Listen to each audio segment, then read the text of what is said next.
All right, we got three-time returning guest Jackson, the chef from Ramblin Raiders, joining us today. He is now tied with R.C. Maxfield in most tailgate crashes in history. So, Jackson, welcome back to the tailgate, man. How you doing today? Dude, I'm honored to be back on the tailgate. Always a great time chatting with you guys, and I'm really looking forward to today's ep. I think we have some good content lined up. Yeah, here we are last week, watching, Texas Tech basketball. Then Mark Adams is suspended. That gives us some news. And then Texas Tech falls to West Virginia. And just a couple hours after the loss, Mark Adams has resigned. So lots to talk about. So we always think it's a good chance to bring in someone to get their opinions on this stuff. So first off, yeah, Texas Tech falls to West Virginia 78-62 in the first round of the Big 12 tournament, ending their season. We will not be participating in the NIT, thank goodness. Didn't want to have to watch the team perform after that. Jackson, just any quick thoughts on kind of what was a kind of pathetic end to what has been a pretty horrific season?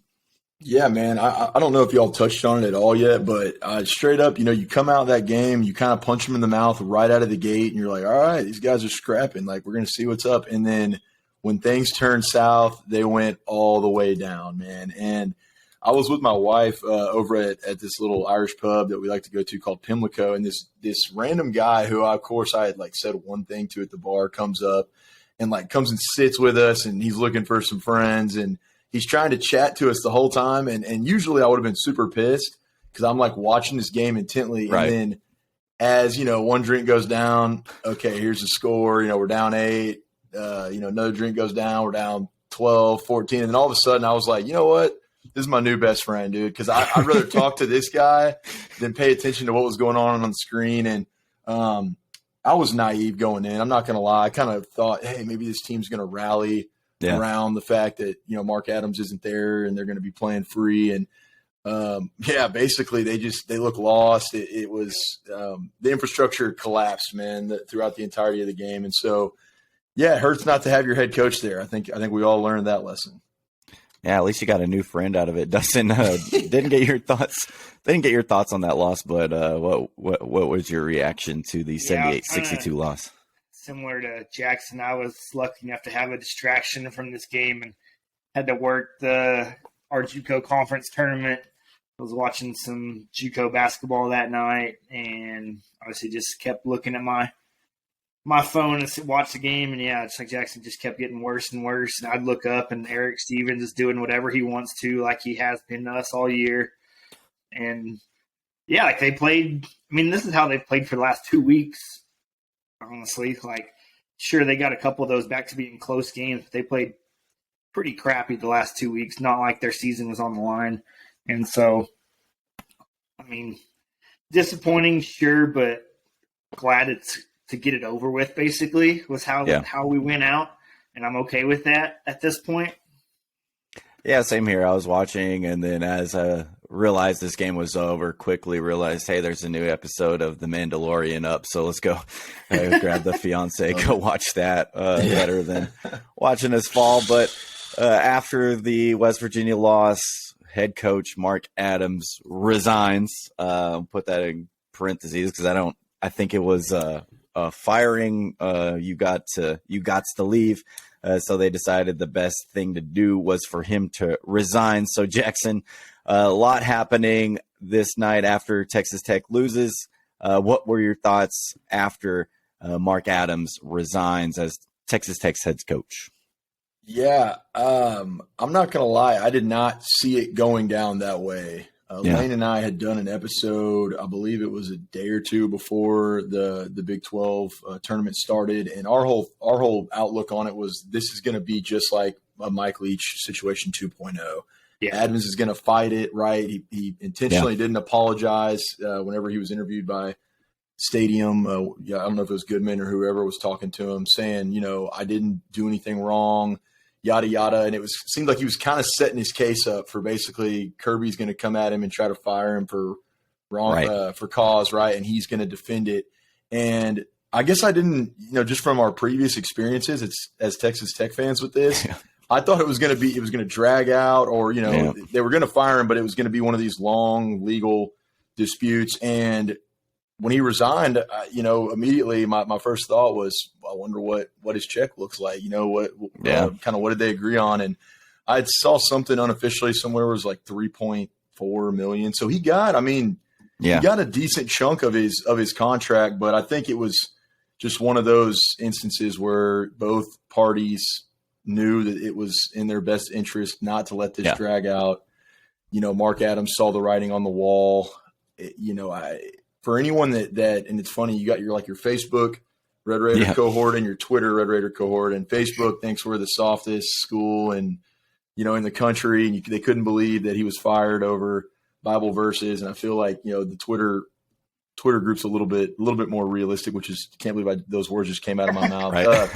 But anyone who's sitting there thinking, hey, Mark Adams got fired because of this instance with one player where he quoted scripture and it was misinterpreted and came off inappropriate or offensive, there's a lot more to this than just that. And that's what I keep seeing fans bring up, and I want to just shake them and be like, no, dude, this is like, there's so much more to what's going on behind the scenes. We had heard the rumors all season long.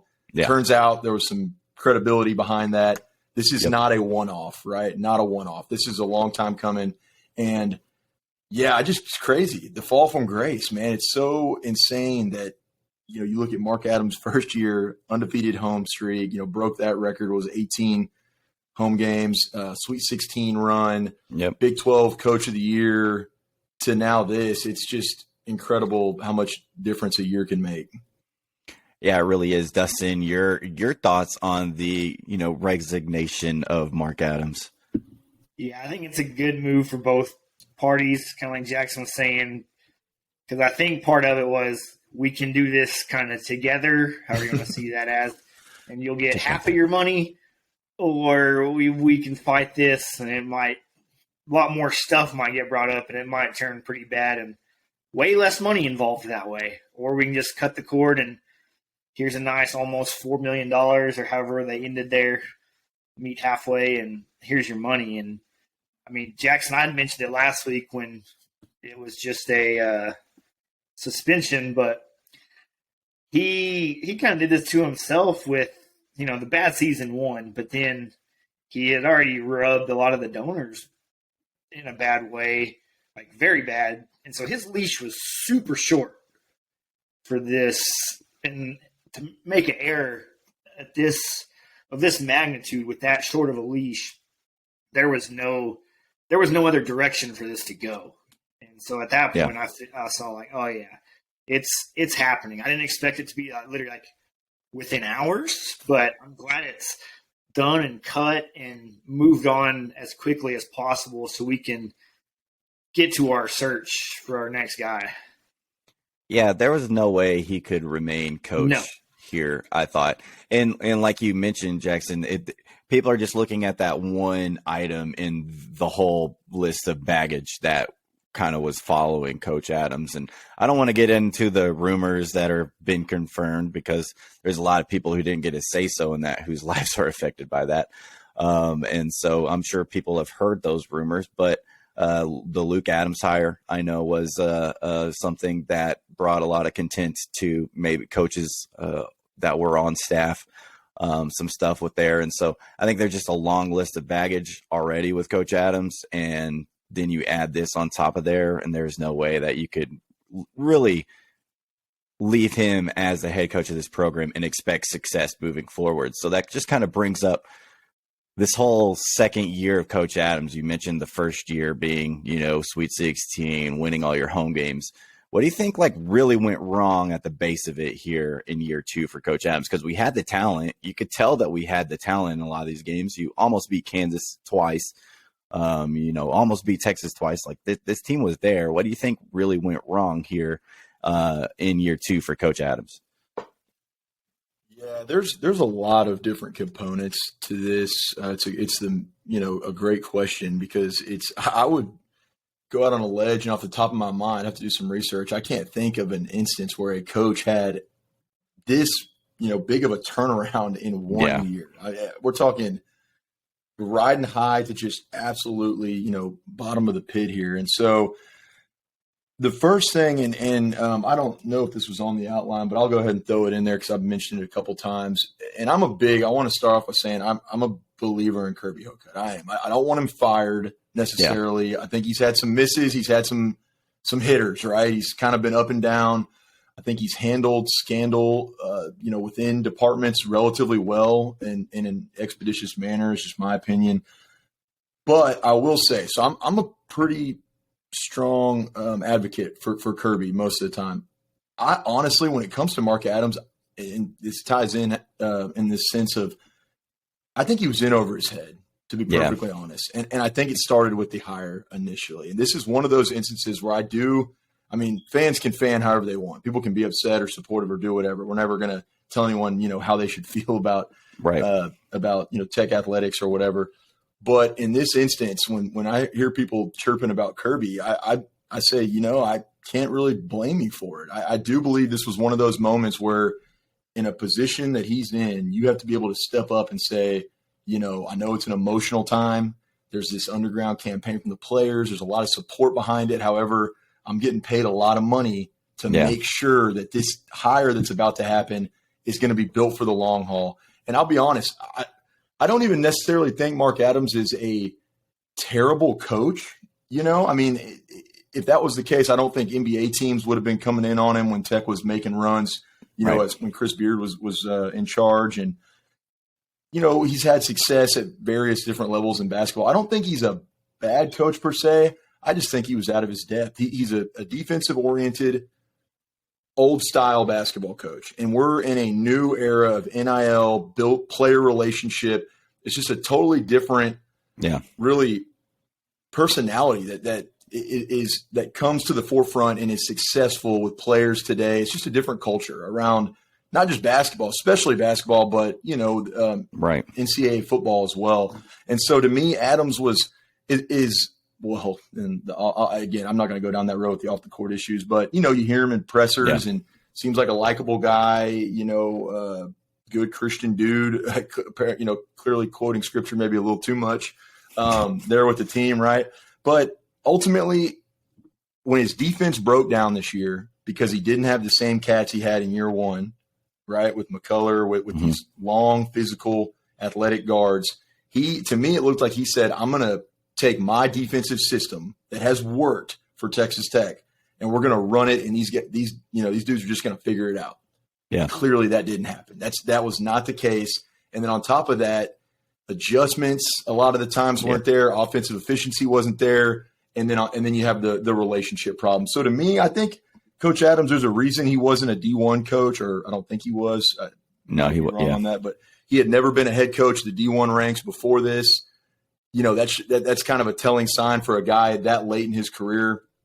Ultimately, I just think he wasn't. I think he was out of his depth and he wasn't ready. He's that badass assistant coach that should have always been an assistant.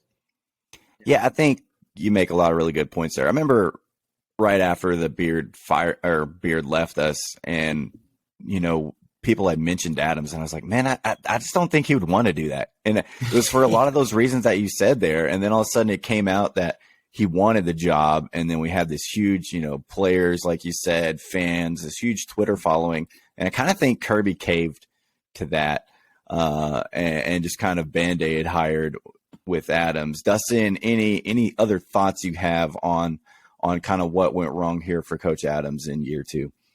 Yeah, I think there's two things. One of them was mainly the coaching, like Jackson had mentioned. And the biggest thing there was he got too far away from what he is and what he's good at philosophy-wise. He's the defensive guy, the no middle, the length on your players, and we'll figure the offense part out. And then this year we had talked about it, and I'm sure Ramblin did too. We recruited and got transfers of all offense. Kerwin's draining threes, DeMorian's scoring 24 points a game for Gardner-Webb. We're getting Elijah Fisher, who's an offensive athlete. We went all offense, and we went away from the 6'6" to 6'8" switchable guard forwards, and it then we didn't make adjustments once it didn't work. And that's the kind of part that blew my mind is like, you're supposed to be this defensive genius, but are you only a one-trick pony, I guess? Like, it didn't work and you didn't know where to go from there? Like, that blew my mind. And then, like, second part is more like in the practice gym, like, there was a big-time disconnect between him and his assistant coaches and then him and his players, and it didn't meet up onto the court. You know, I talked about it last week. Like, this is why you're losing games by 5 or less points all the time, consistently. And it's the same errors that happen, and it's coaching and the consistency and the composure, and part of that's in the practice gym. And I don't know if some of these other things kind of came up in his life and got him off track, and that bled over into the practice facility, but I wouldn't shy against that kind of thought, you know, and that was definitely a big downfall into it, because we couldn't, you could kind of just see it wasn't clicking ever. So I think it's basically those two really big things. Yeah, and the last point that I've kind of thought is, I think Jackson, you kind of mentioned it there, is college basketball is also caught up to kind of what Coach Adams was doing. He's kind of got this old school basketball mentality, and now basketball has finally figured out, hey, 3 points is worth more than 2. Let's all be really good at the 3-point shot. And so what good is the no middle defense when you're just giving up wide open threes to everybody? And that was one of your biggest downfalls this year, is that every team was coming in and they were going to get about 10 wide open 3-point looks a game. And if they're making their threes, then you really have no chance. And so that was another one of the struggles. But now that the, Adams era is over, we have the 2 years, very drastic years, one that sees success, almost a Elite Eight appearance. You had Duke on the ropes, to now you don't even make the tournament. Years from now, Jackson, how do you think people are going to look back on this little 2-year Adams era here at Texas Tech? For us that lived through it, I think we'll be able to tell the story the way it should be compared to, others. And I do hate it for Adams that he is going out on this note, because, again, I'm not an insider. I don't know all the issues that were going on off the court. I know there was rumors that, as Dustin pointed out, there were relationship issues with boosters. It seemed like maybe some ego was involved, and there was some disconnect there. But I don't want people to be quick to forget. I'll kind of leave it on this note that year one under Mark Adams will go down as one of my favorite basketball seasons of all time. For sure. I mean, when you have a game that, again, I would dare anyone to go back and look at it. There's never been a more important home game last year than UT coming in after what happened with Chris Beard. And to not only beat UT at home last year, but then go on the road and take care of business too, against a team that wasn't bad, right? You look at where kind of, and Beard, that's a wholly different story, but just now hired at Ole Miss. Like, his coaching career is going to go on, right? His tenure is going to go on. And for Adams, I mean, I remember Lane and I were laughing the other day talking about it. It's got to eat Beard up, dude, that he could not beat Adams once in those 2 outings that they had. And then a Sweet 16 run, you lose to Coach K in a game where you're right there. I mean, you are very, very close to being in the Elite Eight. That was a magical year, undefeated at home, magical run. And I don't think people should be so reticent to forget that and kind of leave it in the past. Now, clearly, this year, different story, and this is for the best. What is happening now is for the absolute best. I think I'm really glad that Adams, that we're getting it done now, and it's not going to be a foul up that, is 4 years down, or 2 years in the road, making it a 4-year tenure in total.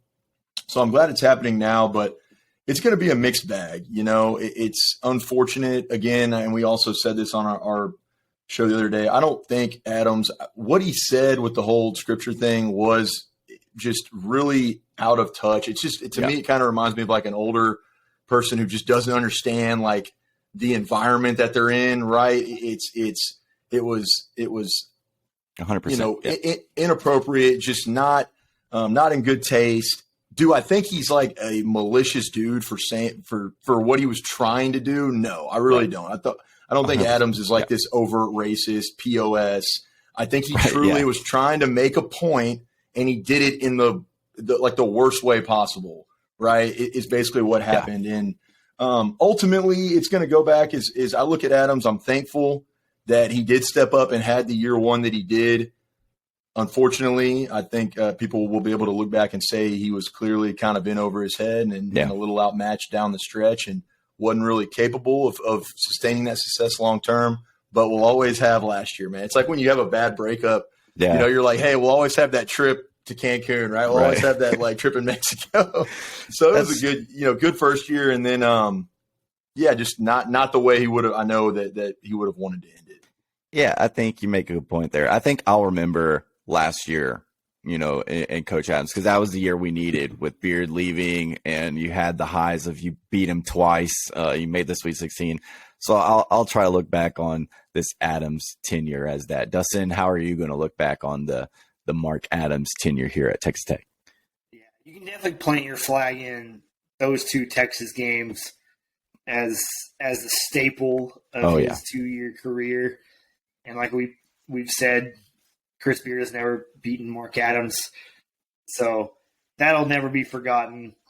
I usually do when these things come up, like a comparison of like other coaches, and I hope it goes one way and not the other, because with this last year, we're in a pretty deep hole, and we don't know about the roster right now, and where's it going to go. And on the bad side of things, like he could be compared to like Pat Knight. And this is where the slip starts and goes really far, because that's exactly what happened with Pat and Bob. Bob had us going Sweet 16s, and then he left, and it slid really fast. And I hope it goes more towards he's more like Tubby when he was here, and kept the tracks, kept us on track, and kept it going. And maybe the next guy gets us back to where Beard had us as a continual Sweet 16 and onward type. And we can just think of Adams as like help keep these building blocks in place and moving along. And year 2 didn't derail the whole thing. So I hope it's more of the latter and not the Pat Knight snowball. Yeah, that's the scary part, because as Texas Tech fans, we know what that bottom pit is like. We I was just looking it up because I wanted to remember how long, because I pretty much like blacked out during those 3 years of basketball. You talk about such a, like you're riding high with Bobby Knight, and then all of a sudden just in the gutter. It felt longer. This says 3 years. It felt longer than 3 years. It felt like a whole decade. Than that. 50 and 60 during that time. Yeah, that's a really good point, Dustin. Honestly, let's hope that does not repeat itself. Yeah, I think that's the scary part in any like coaching change, especially when you've built the success, is like that fear of going back to irrelevance. And like that's where I'm at right now. But the thing that's different about now from then is you've got top tier facilities. You've got a fan base that is super engaged with the program. There was a tweet out today just like of Texas program attendance, and Texas Tech still has the most fans showing up, even despite a pretty poor year. And so like the fan base is engaged, the facilities are there, the financial input is there. And so like this is a job to have now when it wasn't probably pre-Tubby Smith era. And so that brings us into now. The Texas Tech head coaching search has been going on. We've seen a list of names popping up, people that are interested in this job and whatever. It doesn't feel like anything significant, like progress has been made, but Jackson, so now that we know some of the pieces have fallen off the board, Chris Beard's not going to be coming back to Texas Tech, thank goodness. Yeah. Will Wade is taken. What are some of your top options to take over for the Red Raiders this next season? So I'm still firmly in the camp of, if you can like make, the make them say no campaign, right? Like there's still some coaches out there that if they haven't contacted due to the fact that the season is ongoing, and I totally understand that. I put a tweet out the other day, like, everybody be patient. This could take some time. As unrealistic as it might sound to some, I don't even care. Call Sean Miller. Call him. Give him a call. Make him say no, right? Make him say no. Yeah. To me, hashtag make him say no. That's right. Make him say no. Will Wade was one I was really open to. And I do feel like I need to kind of defend and clarify these points, because I had a lot of people mentioning this to us to an extent. I understand it.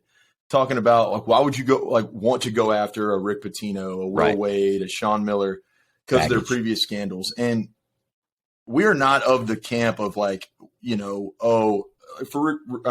for example, his offenses to me, on the moral scale are going to look a lot worse than Wade and Miller, who, paid guys pre-NIL. Yeah, they cheated and they deserved. I mean, they got fired for it. Like they were out of a job, right? They got investigated, but they wouldn't. One of Miller's that guys wouldn't do anything for him now. They'd be fine right now. Yeah, exactly. And that's kind of where Lane and I landed. Was just, it's hard for me. I'm not going to crucify a coach because he did something that we were all kind of in the background saying, yeah, I think we're moving towards this. We're going to be playing players pretty soon.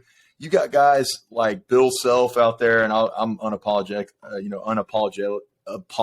excuse me, already half a glass in right now. Can't talk about this take, but you have coaches that never got, lambasted and held to the fire like Wade and Miller did. And I think part of it is because they were caught on tape with an FBI investigation, but still, if you think Kansas, if you think Duke, if you don't think these guys had some kind of scheme going on that Miller and Wade had, you're kidding yourself. And so, pull your head out of your ass.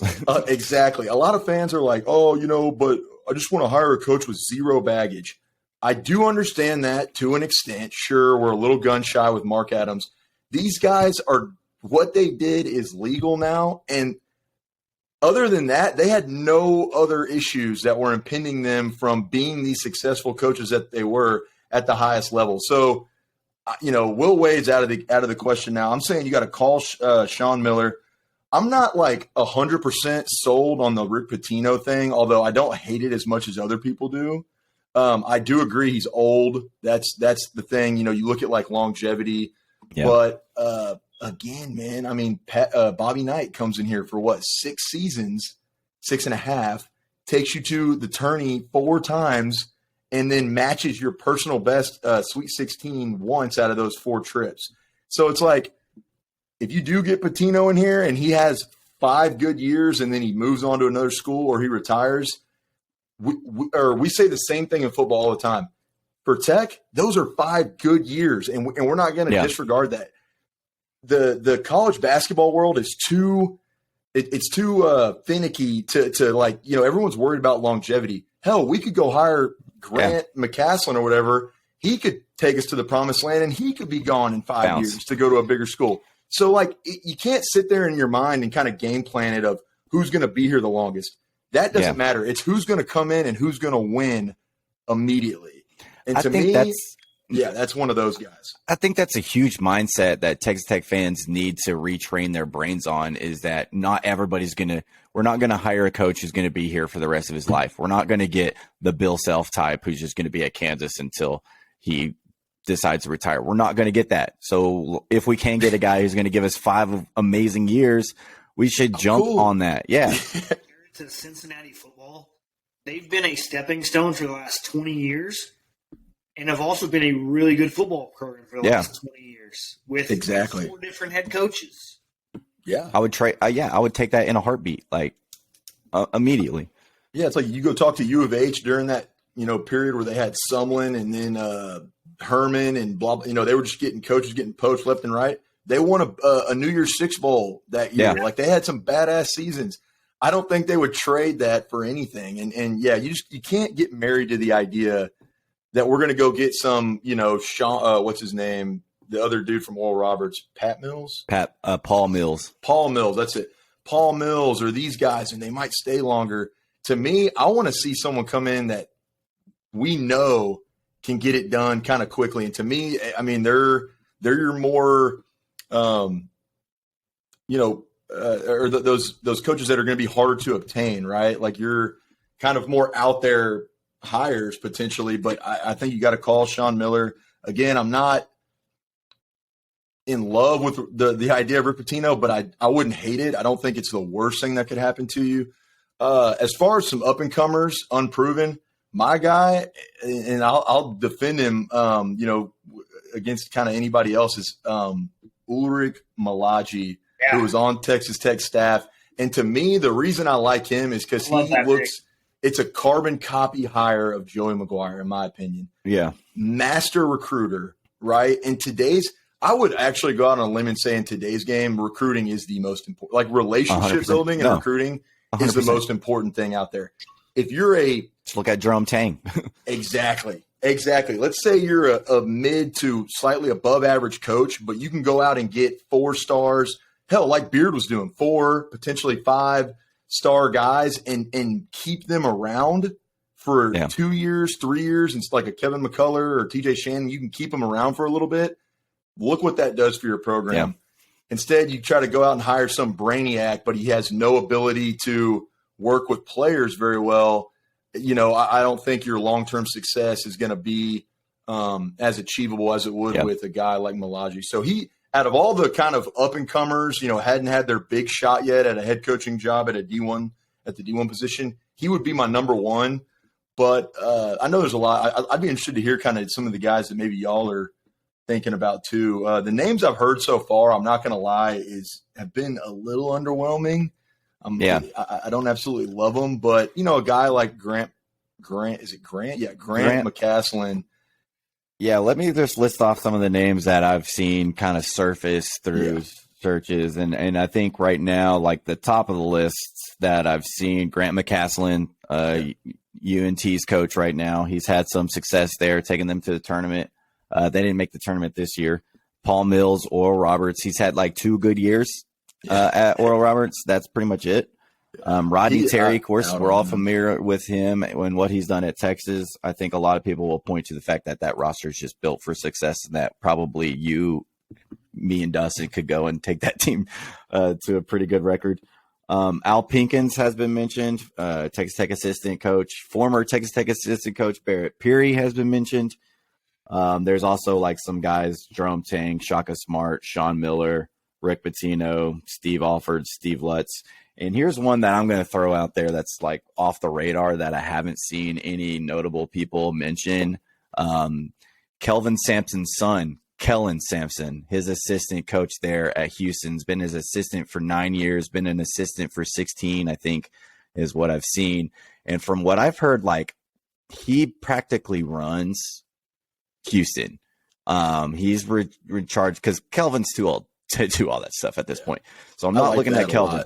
But Kellen does a lot of that, gets a lot of the recruiting, obviously has built a powerhouse in Houston there. Whatever the conference is, they've been to a Final Four. They've been consistently good in the tournament. He's a name that I kind of would like to see us at least like give a shout out to and just see. I don't expect him to become our coach, but if we're going the assistant route, I think Ulrich and Kellen are 2 of my top guys.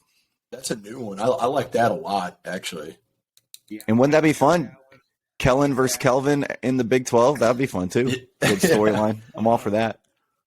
First, I want to mention, Jackson, I don't know if you started with this, but I think we're in a way better place of hiring than we were 2 years ago with how much NIL money we have and boosters and facilities. And just the fact that we're hosting our last Big 12 game with nothing to play for and still have over 10,000 fans in the building in this full student section. And I just think we're in a way better program state than we were. So our list can be better. I love some of your lists. I like the Pitino ask and the Miller ask. McCaslin, I don't know, just because of some of the numbers I've seen, they're pretty slow, not offensive type guy. Yeah, very slow, methodical pace. Day and age, I don't know if I want to go that route again after the last 2 guys we've had and how basketball is trending, especially at that kind of youth level. I don't hate at least asking about Shaka Smart. Yeah, I don't hate that either. Success in the Big 12 before, just not to what UT wanted. If they wanted a national championship or nothing, and they just hated him from the beginning. Basically, he knows how to recruit because he was there for 5 years. Like, I love his energy and how he is. Didn't like the color he had to wear for 5 years. Look, he's got Marquette bounce back, and they're a 2 seed already. Yeah, dude took VCU to a Final Four. Like, I mean, he's got to know what he's doing to some extent. No, I don't hate that either. I give him a call. I definitely give him a call. I love the Ulrich talk as well. I would just like to go a little younger, maybe not as white. like Mark Adams white. Yeah. You gotta also appeal to your players, and you went very old white with your last hire, and you could tell, that was a very hard disconnect by the end of into year 2, and I think that's a big part of it. Yeah, I would love to know what Mark Adams and Jalen Tyson would just sit down and talk about.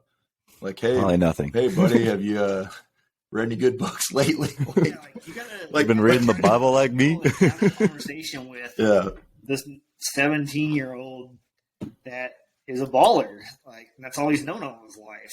Yeah. Well, that's right. That's why Ulrich is like my one guy in the quote unquote unprovens that I really like because of that relational. And actually, when he was at A&M, a good buddy of mine and of Lane's, a guy that played basketball with Lane in high school and then played at A&M, straight up told us, he goes, and this was back when he had moved to Tech and was under Beard. He was like, y'all don't realize that might be a name y'all are sleeping on. He goes, that guy's the best recruiter in the country. He goes, he can recruit like nobody's business. And everywhere he's gone since, right? Successful. He's Texas Tech, best basketball span we've ever had. Goes to UT, is there shortly, but they were solid that year. And then look at the team they've assembled for this year, handed to Rodney Terry. Now Kansas State year 1, killing it. I mean, he's got that Joey Maguire-esque kind of sensibility about him, and so that's why I like that. But I'm with you too, Dustin. I don't think fans should be scared of lofty. That's the word I was thinking of earlier, like going for a lofty ask or a lofty goal. Texas Tech is one of the top 3 jobs. I mean, as of right now, it might be number 1. I know UT is going to be open here pretty soon. We could argue on this pod, Texas Tech basketball is a better job for a head coach, but you'll have some moving, some shakeup here as the tourney goes on and at the end of the season. But I would argue with anybody that Tech is a top 3, at the worst top 5. I'm going to stay hard on that top 3 job in the country. Let's not be afraid to call those people that nobody thinks we should, can realistically be calling. Get a proven winner in here. Yeah, I think you're right. I think the fan support, the facilities, the Dusty Wombles of the world that are willing to put a lot of money into getting you the players that you want makes this a very appealing job. And I think you can come here, especially in today's world. You just look at what Jerome Tang did at Kansas State. You can come in year 1 and you can be successful.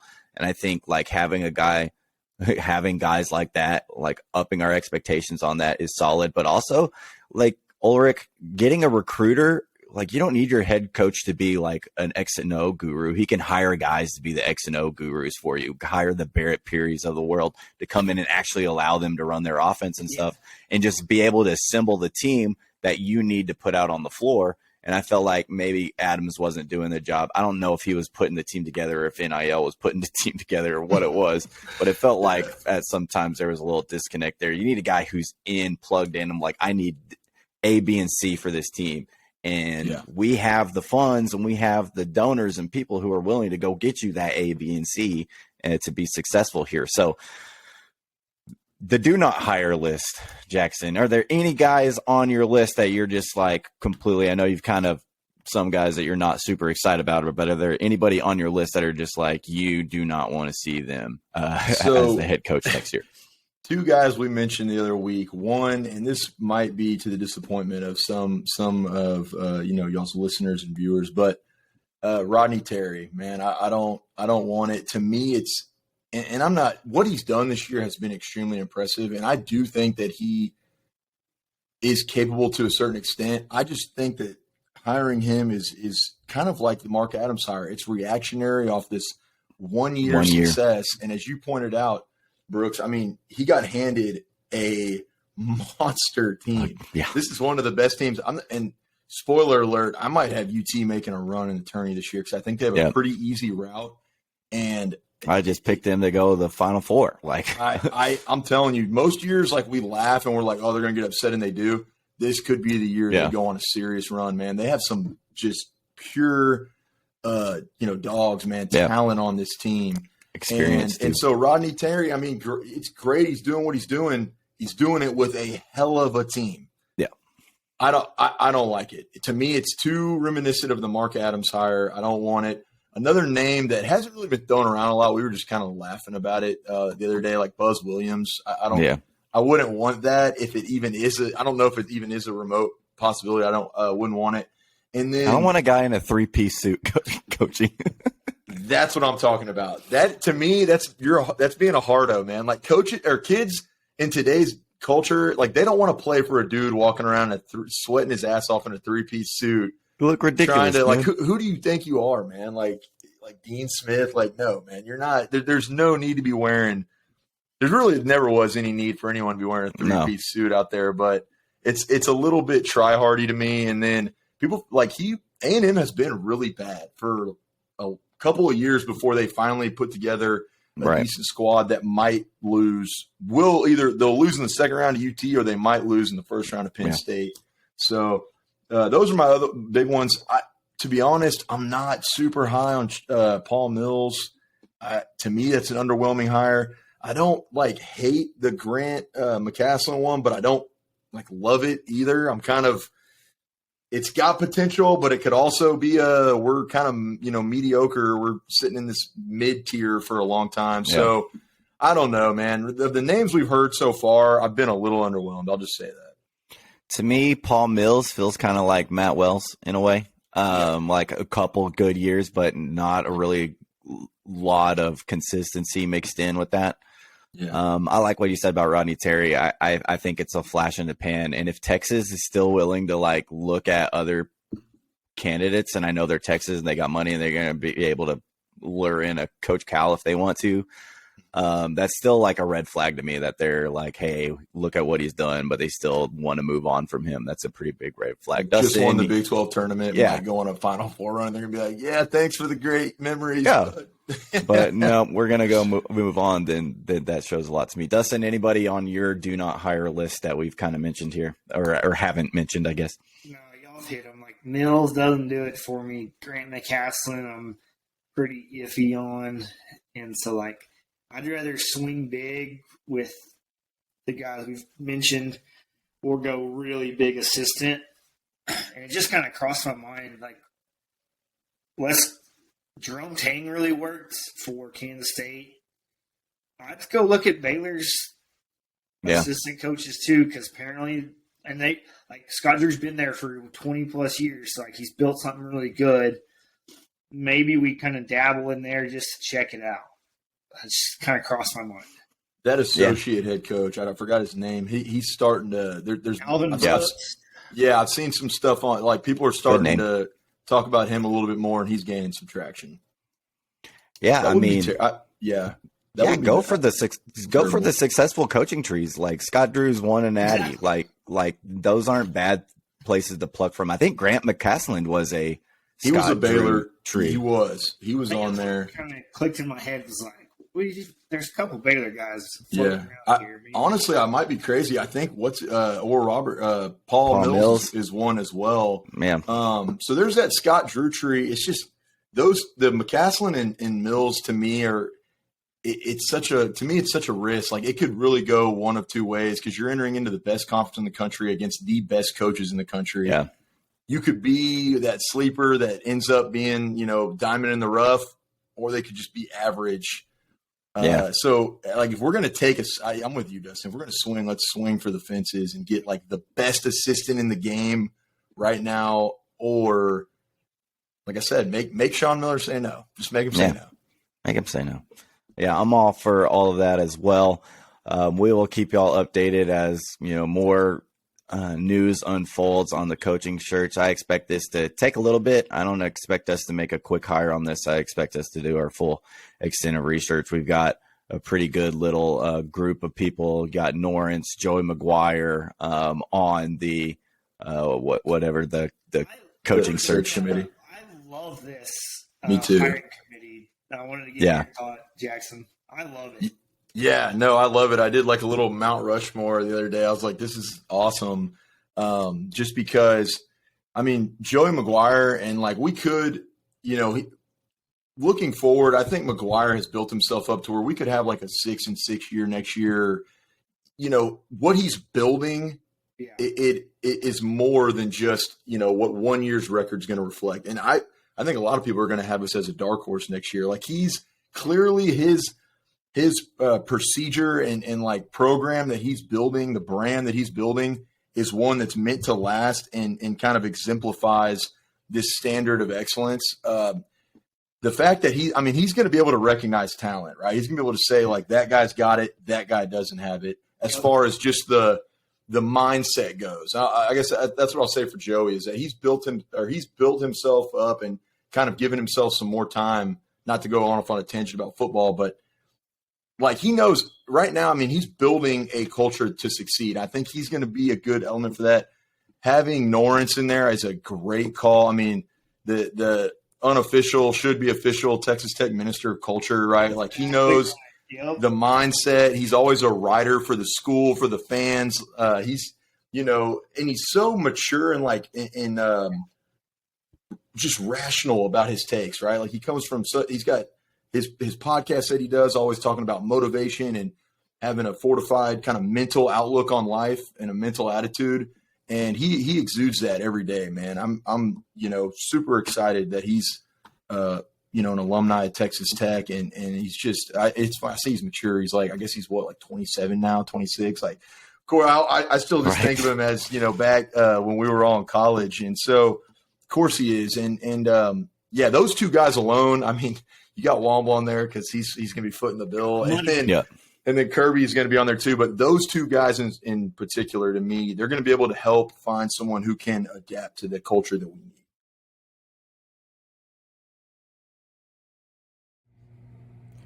Catch y'all at the next tailgate.